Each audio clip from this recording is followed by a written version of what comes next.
संपूर्ण प्रकरणाकडे आपले लक्ष असेलच। तुर्तात आपल्यासोबत बातचीत करतायत आपले प्रतिनिधी भरत मोहोळकर। भरत, काय सांगाल? सध्या सुनावणी सुरू आहे, आतापर्यंतचे सुनावणीचे अपडेट्स काय आहेत? आज काय घडलंय?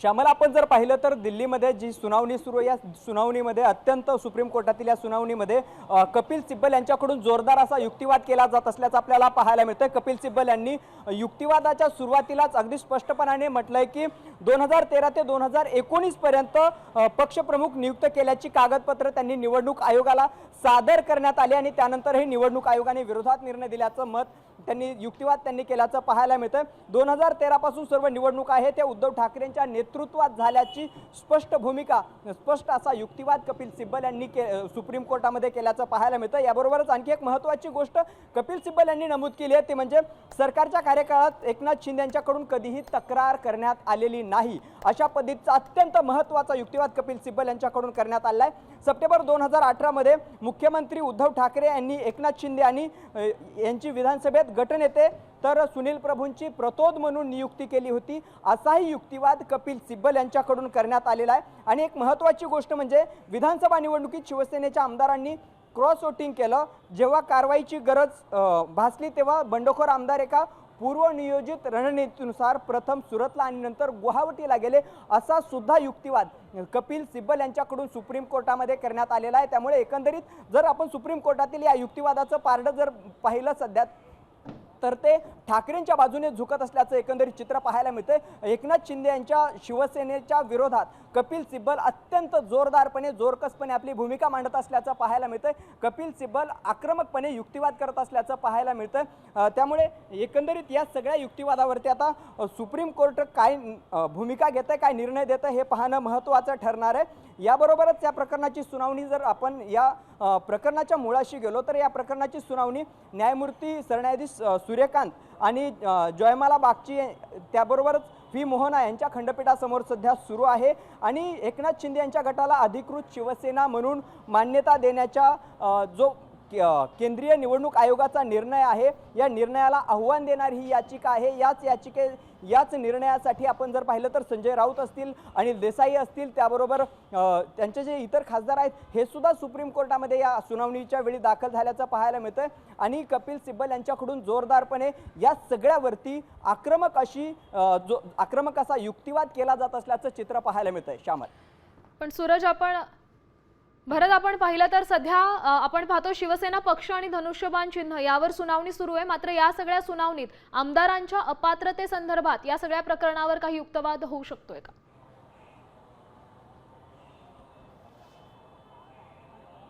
आमदारांच्या अपात्रतेसंदर्भात विधानसभा अध्यक्ष राहुल नार्वेकर यांनी जो निर्णय दिलाय त्या संदर्भात सुद्धा सुप्रीम कोर्टामध्ये याचिका आहे। आणि खरं तर शिवसेना पक्ष आणि चिन्हासंदर्भातील आजची ही याचिका आहे, या याचिकेवरती कपिल सिब्बल यांच्याकडून युक्तिवाद केला जातोय। त्यामध्ये महत्त्वाची गोष्ट म्हणजे गटनेतेपद जे एकनाथ शिंदे यांच्याकडे उद्धव ठाकरे यांनी त्यांचं सरकार असताना गटनेतेपद दिलं होतं, त्या गटनेतेपदाचा उल्लेखही या सगळ्यामध्ये केला जातोय।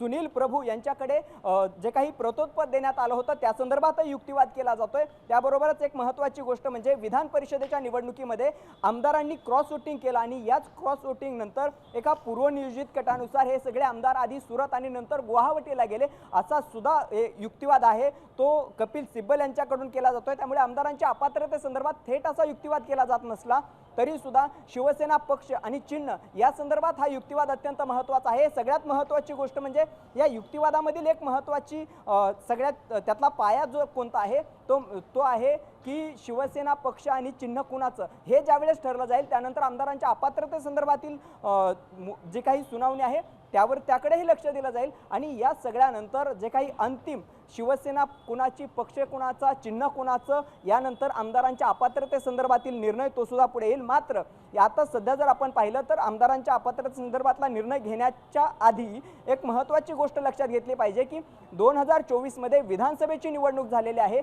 जे काही जुने आमदार होते ते त्यातले अनेक आमदार हे सध्या त्यांचा पराभव झाल्याचं सुद्धा पाहायला मिळतंय आणि काही आमदार पुन्हा निवडून आले। त्यामुळे ते आमदारांच्या अपात्रतेचा या सगळ्यामध्ये खूप महत्त्वाचा आणि असा मोठा रोल असणार नाही। मात्र शिवसेना पक्ष आणि चिन्ह हेच या सगळ्या युक्तिवादातील या याचिकेतील सगळ्यात महत्त्वाचा घटक असल्याचं पाहायला मिळतंय। श्यामल, भरत, आणखी एक महत्त्वाचा प्रश्न, खरं तर शिंदे सेनेच्या बाजूचा युक्तिवाद अजूनही बाकी आहे. मात्र यापूर्वीच्या युक्तिवादाच्या आधारे फक्त बहुमताच्या आधारावर आम्हाला हे सगळे अधिकार मिळाले असं वारंवार शिंदे सेनेकडून युक्तिवाद करण्यात आला.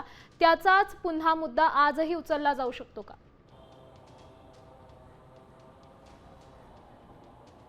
नक्कीच बहुमताच्या आधारे जो शिंदे सेनेकडून सातत्यानं युक्तिवाद केला जात होता की आमच्याकडे बहुमत आहे, आमच्याकडे 2/3 बहुमत आहे, पक्षातील जे काही बहुमत आहे ते आमच्या बाजूने आहे, अशा पद्धतीचा हा सगळा युक्तिवाद केला जात होता. आणि त्याच युक्तिवादाच्या जोरावरती आधी केंद्रीय निवडणूक आयोगातील जे काही निर्णय आहे केंद्रीय निवडणूक आयोगाचा तो आपल्या बाजूने करण्यात आला. त्यानंतर विधानसभा अध्यक्षांचा निर्णय आहे तो सुद्धा विधानसभेतील 2/3 बहुमताच्या जीवावरती आपल्या बाजूने वळवून घेण्यात आला. त्यांना तो विधानसभा अध्यक्षांनी तो निर्णय दिल्याचं पाहायला मिळालं. आणि या सगळ्यानंतर आता हे दोन मुद्दे जरी आपण लक्षात घेतले तरी यानंतरच याच निर्णयांना पक्ष चिन्ह जे केंद्रीय निवडणूक आयोगाने दिलेला निर्णय आहे आणि त्यानंतर विधानसभा अध्यक्षांनी दिलेला जो निर्णय आहे या निर्णयासंदर्भात आता या दोन निर्णयांचं जे मूळ आहे हाच बेस आहे. हाच बेस समजून याच निर्णयाला ठाकरेंच्या शिवसेनेकडून सुप्रीम कोर्टामध्ये आव्हान देण्यात आलेलं आहे आणि पक्ष आणि चिन्हावरती सध्या सुप्रीम कोर्टामध्ये सुनावणी आहे. आतापर्यंत आणि जवळपास 5 ते 6 वेळेस वेगवेगळ्या तारीख पे तारीख देण्यात आली. मात्र आता सातत्यानं काल या संदर्भात सुनावणी होणार होती, मात्र ती सुनावणी आजच्या तारखेला होते. आज यावरती कपिल सिब्बल यांच्याकडून जोरदार असा युक्तिवाद केला जात असल्याचं पाहायला मिळतंय.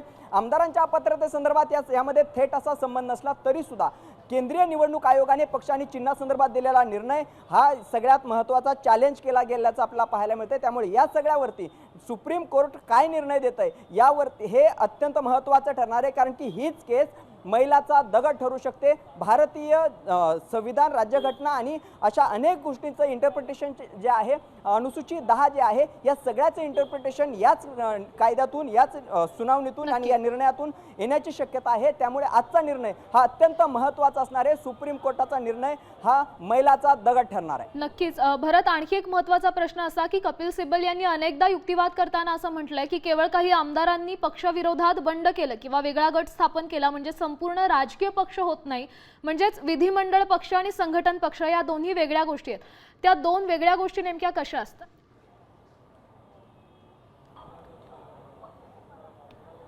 खरं जर आपण पाहिलं तर आतापर्यंत देशामध्ये अनेक महत्त्वाच्या अशाच प्रकारच्या केसेस सुप्रीम कोर्टामध्ये आलेल्या होत्या आणि त्याच केसचं जे इंटरप्रिटेशन आहे ते सुप्रीम कोर्टाकडून सातत्यानं केलं जात आहे. जे काही कायदेतज्ञ आहेत त्यांच्याकडून केलं जात आहे. 2/3 पक्ष जो विधिमंडळ पक्ष आहे त्यातील सदस्यांनी ज्यावेळेस अनुसूचित 10 नुसार त्यांनी एकत्रित निर्णय घेतला तर त्यांना एखाद्या पक्षामध्ये मर्ज होण्याचा अधिकार आहे. अशा पद्धतीचं जे काही निकाल आहे, निर्णय आहे ते आधी देण्यात आलेले आहेत.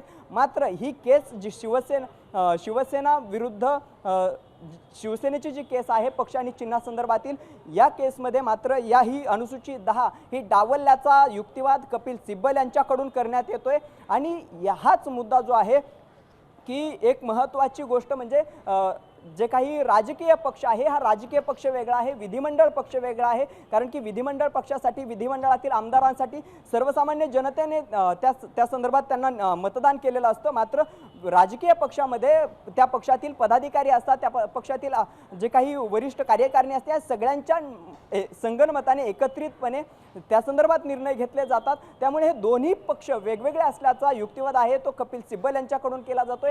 अनुसूचित 10 ही अत्यंत महत्त्वाची या सगळ्या केसमधील गुरुकिल्ले असल्याचं आपल्याला पाहायला मिळतंय. अनुसूचित 10 भोवतीची सगळी केस फिरत असल्याचं आपल्याला पाहायला मिळतंय. कारण की अनुसूचित 10 नुसार जे काही निर्णय घेतले जातात तो विधिमंडळ पक्षासंदर्भातील असतो. मात्र राजकीय पक्ष हा वेगळा असतो. राजकीय पक्ष हा विधिमंडळाच्या बाहेरचा असतो, ग्राउंडवरचा असतो, रस्त्यावरचा असतो. आणि त्यामुळे हा पक्ष विधिमंडळ पक्ष आणि राजकीय पक्ष हे दोन संकल्पना असल्याचा युक्तिवाद सातत्यानं कपिल सिब्बल यांच्याकडून केला जातोय. नक्कीच भरत.